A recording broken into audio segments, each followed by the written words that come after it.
Crime तक की इस कहानी में आप सभी का स्वागत है। सोनम तो जिंदा आ गई, लेकिन रिश्तों को तार तार कर गई। वो सोनम जो अपने पति को मेघालय घुमाने के लिए ले गई थी। परिजनों को ऐसा लग रहा था कि पति पत्नी दोनों कहीं गायब हो गए। माता पिता अपने बच्चे के लौटने की दुआ कर रहे थे, तो सोनम के भी आने की वो लोग दुआ कर रहे थे। लेकिन उन्हें क्या पता कि जो उनकी बहू है वही उनके बेटे का कातिल निकलेगी, वही अपने पति का हत्या कर और करवा देगी। ऐसा ही मामला जब सोशल मीडिया पर अटक से लेकर कटक तक और कश्मीर से लेकर कन्याकुमारी तक ट्रेंड होने लगा, लोगों का रिश्तों के प्रति विश्वास टूटने लगा। वैसे तो शादी का रिश्ता पवित्र रिश्ता माना जाता है।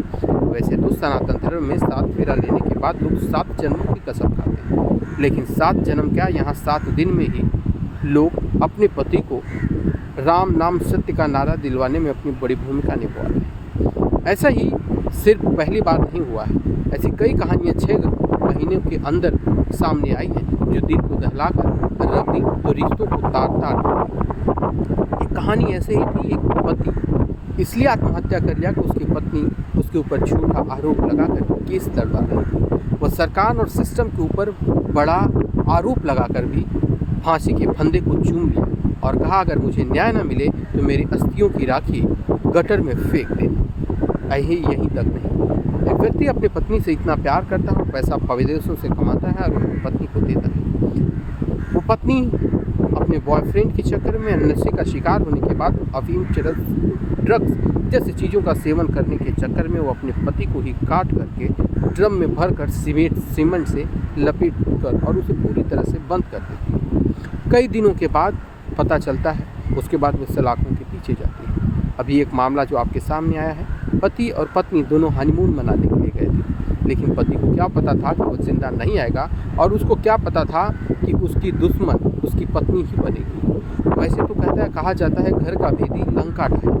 घर का भेदी की तो बात छोड़िए, जो 7 जन्मों का रिश्ता निभाने की बात करने वाली पत्नी अपने पति का कातिल निकल गई। मैं ये कहना चाहता हूँ, अगर आपको रिश्ते पसंद नहीं है, अगर आपको लड़का पसंद नहीं है या फिर और कोई समस्याएं हैं, तो आप प्यार से तलाक ले लीजिए, एक दूसरे से दूर हो जाइए। लेकिन आपकी वजह से कई रिश्ते टूट जाते हैं। एक बाप अपना बेटा खो दिया, एक बहन अपना भाई खो दी। आने वाले कुछ ही दिनों के बाद रक्षाबंधन जैसा त्यौहार है, बहन अपने भाई के कलाई पर राखी बांधेगी और वो भाई का रिश्ता माँ बाप के साथ साथ कई रिश्तों से जुड़ा हुआ होता है। वो किसी का मामा था तो किसी का बेटा था, तो किसी का चाचा था तो किसी का भाई था, किसी के लिए वो गार्जियन था तो किसी के लिए वो रक्षक था। लेकिन क्या पता था कि उस घर में आने वाली बहू उसकी भक्षक बन जाएगी और वो रिश्तों को शर्मसार कर देगी। यही कहना चाहूँगा कि दिखावटी बनावटी दुनिया में जिस तरह से रिश्तों की नई नई सच्चाइयाँ सामने आ रही हैं, आप सब लोग भी ये ध्यान दीजिए, शादी आप किससे कर रहे हैं, कहाँ कर रहे हैं।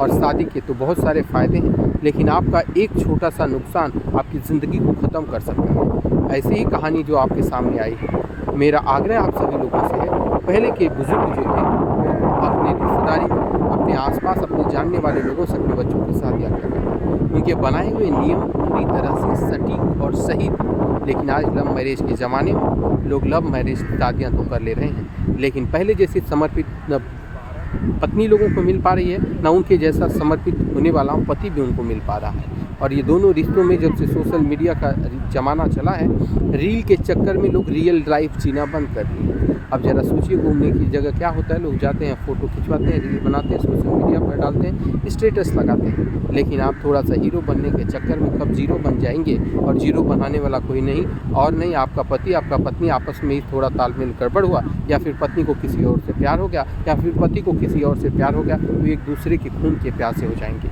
इसलिए अब रिश्तों से विश्वास लोगों का धीरे धीरे टूट रहा है और लोग एक दूसरे पर विश्वास करना छोड़ देंगे। अब ज़रा बताइए, जो पति पत्नी पर इतना विश्वास करके इन रिश्तों को जोड़ा जाता है, माँ बाप इतने पैसे खर्चा करके शादी करते हैं, लेकिन चंद मिनटों में पूरी कहानी बदल जाती है।